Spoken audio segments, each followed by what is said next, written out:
Vincenzo's Gold Crypto Investing here to let you know it's very important. Yes, I'm talking to you. If you're watching, listening to this program, I am talking to you. It's of the utmost importance to hit that bell notification, the like and subscribe button to help you sidestep and audible this inflationary depression that is now well underway as they're trying to redefine what a recession is in the United States to suit a political need and to hide the damage and the economic damage that's going on in the country. Stick with old Vincenzo as I most importantly inform and educate you to sidestep and audible the criminal gangsters.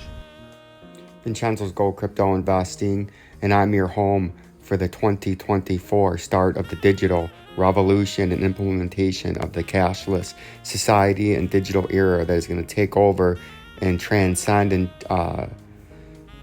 change the way we do payment processing on a day-to-day basis for everything that we need to do to work, to live, to eat, to buy, to consume is going to change, as it's already been pushed in that way as we use less and less cash in the United States and more plastic.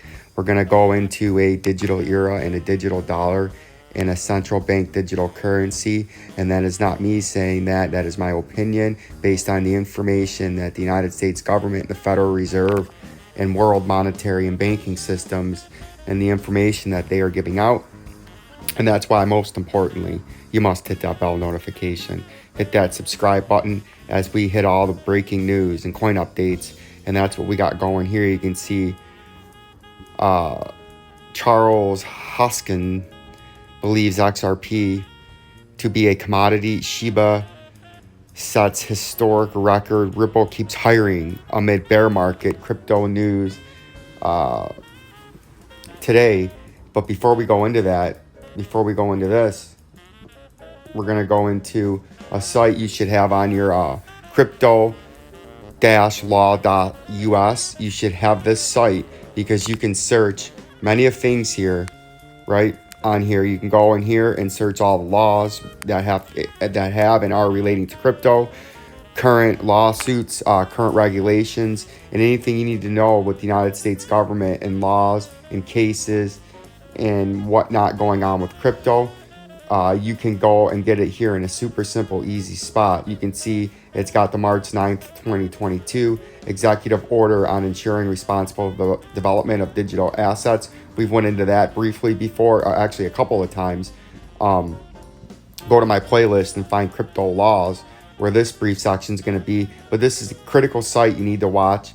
You need to have bookmarked on yours crypto law, U.S. legal, and regulatory news for digital asset holders. This is valuable key area to get information, to stay educated, and most importantly informed.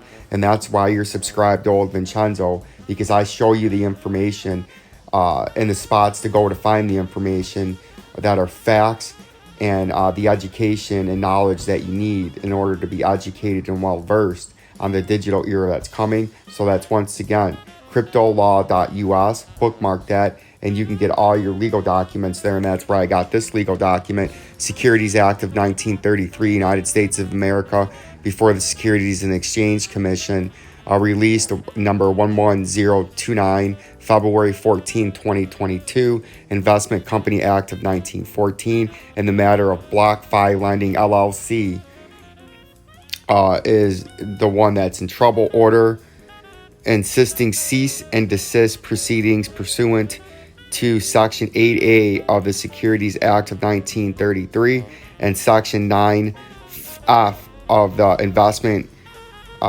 Company Act of 1940, making findings and imposing a cease and desist order on BlockFi, right? On the basis of the order and the respondent offer, the commission finds that from March 4th, 2019 to the present, BlockFi, a New Jersey-based financial service company and wholly owned subsidiary of BlockFi Inc., had offered and sold BlockFi interest account BIAs to investors, through which investors lent crypto assets to BlockFi in exchange for BlockFi promise to provide a variable monthly interest paid. And these are known as AKA the lending platforms.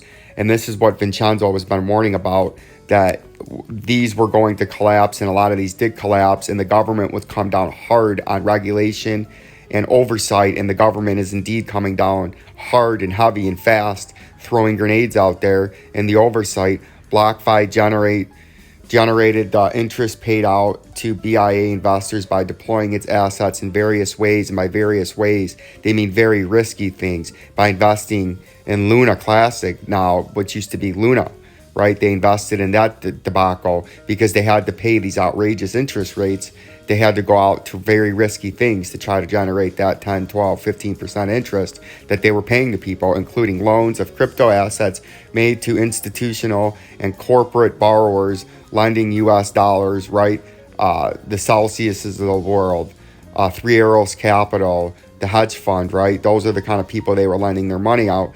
And it became a train wreck and a cascading, self-perpetuating motion into death, and a death spiral and a feedback on itself.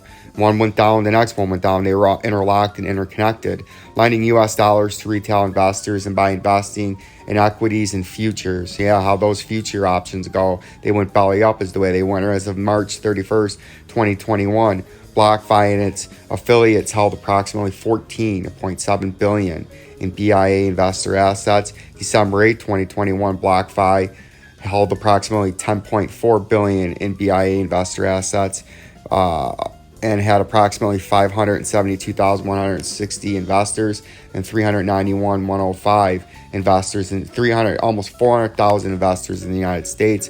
Based on the facts and circumstances set forth below, BIAs were securities because they were notes under Reeves vs. Ernst and Young 491 US .56 apostrophe 64 through 66 1990.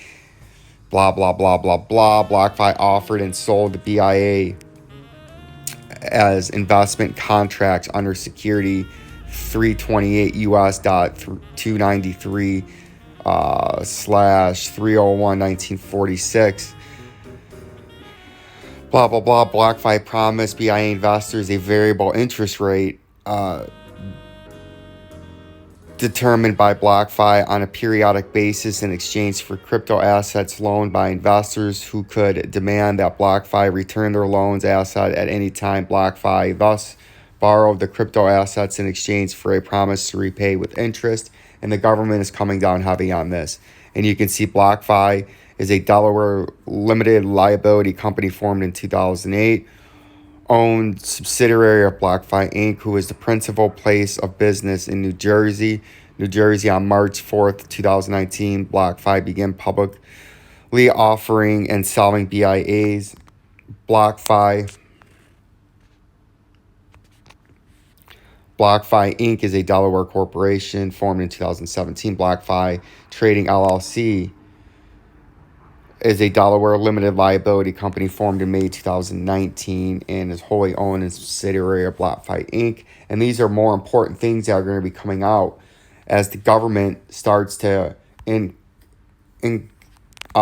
piece by piece, go after companies and lending platforms and crypto exchanges and coins and individual coins like they are with XRP, as this bear market tightens and as we head closer and closer to 2022. The United States government and the Federal Reserve need to get their ducks in a row and show and get in place who's going to be in control of the digital era, and that's going to be the United States government and the Federal Reserve, and they have to start getting the laws in all 50 states and laws through the federal government to start regulating this stuff, right? And that's why you're here for breaking news like that. But you can see the XRP price, right? We're coming up here, and this is a critical area right now. As you can see, we're up here, and we had that big wick with the sell pressure up there. Now we've rallied back up here, but it looks like we're starting to top out. The volume's been declining as the price has been rising, and that usually means that we're going to start to top out. And what we would be watching out for now is if this doesn't get supported right here and fire past this old all-time high, or regional high, not all-time high, but a small time frame recent run-up high, with the volume going down, it's saying the price should eventually come back down here, right? once it breaches this area right here, it's saying the price should, if the price breaches this 50 cents, we should come down to that 37 cents because this should be a double top, right? But this could come here and then bounce back up and do something like that before it does it. But if we're going to try to get bullish and get up to here, we have to get some support here. The volume's got to start coming back in down here as the volume's been decreasing, as you can see, and the volume needs to come up and push the price up to here relatively quickly, because if the volume continues to stagnate and it gets below this, as the volume comes in, it's going to trigger sells, and it's going to break it down to the 200 initially and then back down to the 37 cents. As we're still in the same area, we have a 50 cents major upper underneath support, 68 cents major resistance. If you break this 50 cents, you come to the 200 first, and then you eventually come back down to your major support at 37 cents. That if we look back in the XRP chart, it used to be major resistance after the great dump, where we flipped this from support and then we made it resistance, and we got resistance repeatedly once, twice, 3 times, 4 times, 5 times before the breakout, right? And now we're starting to struggle with the volume looking like that. This is starting to look like a topping out pattern with the volume decreasing, the price sort of forming a mini double top. If you don't, in the very short time frame, gather momentum and bounce up from here, you're going to come down to this 37 cents, and that's what we're going to pay attention and watch out for in the XRP price. Then if we look at the Bitcoin price is still sitting in the same area. It had another little pump this weekend. You can see right here after we came out of this bear flag, right? We had this big bear flag, flagpole, flag, right? And then we're attempting to break down. We had a pump here, got rejected, got a little mini pump there. If we zoom in, you can see it doesn't look like a lot there, but if you zoom in, it's a pretty big pump for a small time frame. Big pump, rejection, pump, rejection, pump, rejection. And you can see the 200 days by the major rejection area since we broke down. And we're at the same area still, around this 19,184.82. If we can break that, let's move this out of the way a little bit, because this is the price actions moving into it. If we break that 19,209.01, that same range, we're going to come down to the 16,658.11 cents is your major underneath support in this blue trading area. Because if you break this blue trading area, you're coming all the way down here to the next major top part of the orange support zone, and you're going to hit that $13,336 target. And then we'd be trading into the last line of defense, aka get my shit together to the shit house. And this would have cascading and catastrophic consequences on the cryptocurrency market if the Bitcoin price has a plummet of nearly 50% and gets down to that $13,000 target, and then breaks into this last line of defense to the shit house below 11,000. It would have a cascading and a critical crisis mode would unfold in the cryptocurrency, because you would start to see crypto exchanges start to go under, not just lending platforms, but you would start to see crypto exchanges going under, and you would start to see all kinds of shenanigans taking place where platforms that you have your money on, exchanges, lending platforms, crypto sites, crypto wallets, would start locking you out and start holding your money, like the Celsiuses, the Three Arrows Capitals, the BlockFis, before they went under, right? So that's a very critical thing, and this is a very critical time in the cryptocurrency market. Like, subscribe, and share. Peace and love.